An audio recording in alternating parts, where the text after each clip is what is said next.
US midterms are done and dusted, except the vote is still being counted. Indeed, in states like Nevada and Arizona, the glacial pace of the count and widespread issues with tabulators and printers has again shaken trust in the electoral process, and rightly so. There's a right way of doing things like Florida and Texas, and there's the way Arizona goes about it.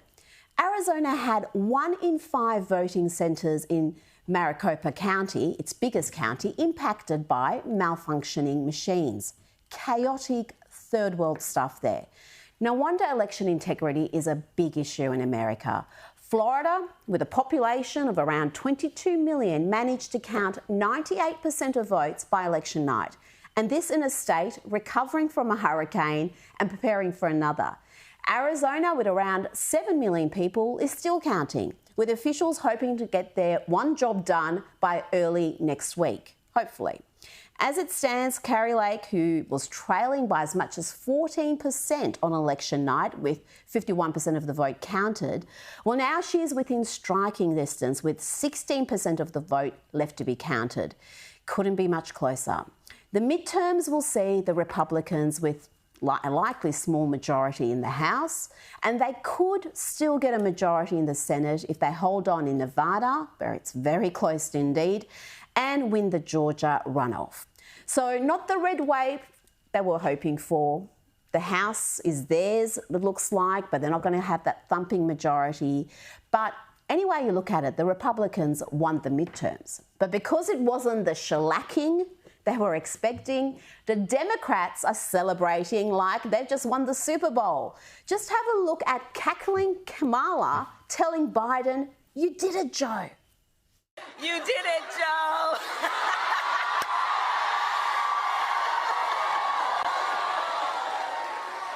Couldn't help myself. Meanwhile, President Biden is doing what he does best, being dazed and confused and struggling to complete coherent sentences. Here he is thanking the Colombian Prime Minister for serving as ASEAN chair. I look forward to building even stronger progress than we've already made.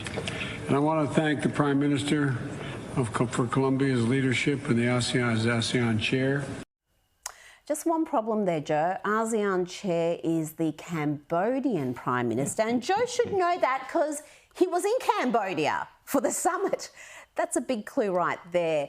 And if that wasn't bad enough, he repeated the mistake later in the conference as well. Of course he did. And this week, the president was also in Egypt for COP27 and trumpeting the US's energy policies. You know, the ones that are seeing skyrocketing prices that are crippling for households and businesses alike. Tell us how well it's going, Joe. That our significant climate investment will, quote, help turbocharge turbocharge the emerging global clean energy economy. I was reading their quote, sorry. Yes, the auto cue remains undefeated against old Joe.